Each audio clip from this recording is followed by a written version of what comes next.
Nakipagsabayan naman po ang FA-50 fighter jets ng Pilipinas sa Open Day ng Pitch Black exercise sa may Darwin, Australia. Libu-libong turistang nabigyan ng pagkakataong makita ng malapitan ang mga aircraft fighter. Yan ang pampagising na balita ni Brian Castillo.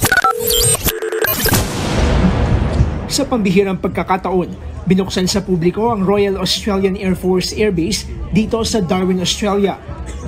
Libo-libong turista ang malapitang nakakita sa mga naglalakihang aircraft sa Open Day na bahagi ng Pitch Black exercise.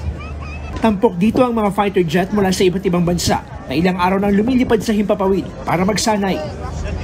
Gaya na lang ng Australia, France, Germany, India, South Korea at Thailand.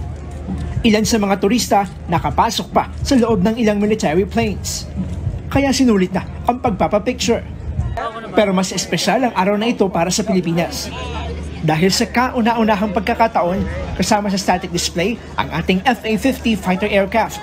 Kung anumang meron tayong kasangkapan para sa ating Armed Forces of the Philippines or the Philippine Air Force ay kayang makipagsabayan. Kaya ang mga Pinoy na bumisita, proud na proud. Pamalas po natin yung mga kakayan, mga aeroplano po natin, at the same time yung mga skills po ng mga piloto po natin. And it's so great to see the Filipinos here doing their stuff and showing us their skills here in the Air Force.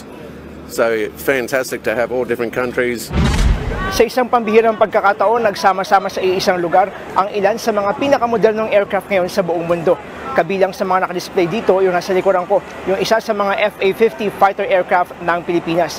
Pero ang mas inaasam-asam natin ay yung magkaroon na ng sariling multi-role fighter jets ang bansa. Aminado naman ang Philippine Air Force na dehado kung ikukumpara sa ibang bansa ang ating FA-50 fighter aircraft. Pero mas mahalaga raw ang kasanayang makukuha ng mga pilotong Pinoy sa pagsasanay. Lalo na sa modernong air assets na balak bilhin ng gobyerno, gaya ng F-16 at Pen.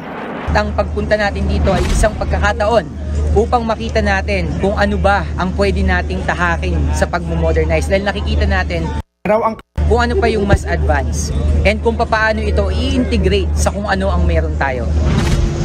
Magtatagal pa hanggang sa susunod na linggo ang Pitch Black exercise na itinuturing na isa sa mga pinakamalaking pagsasanay sa kasaysayan kung saan 20 bansa ang lumalahok.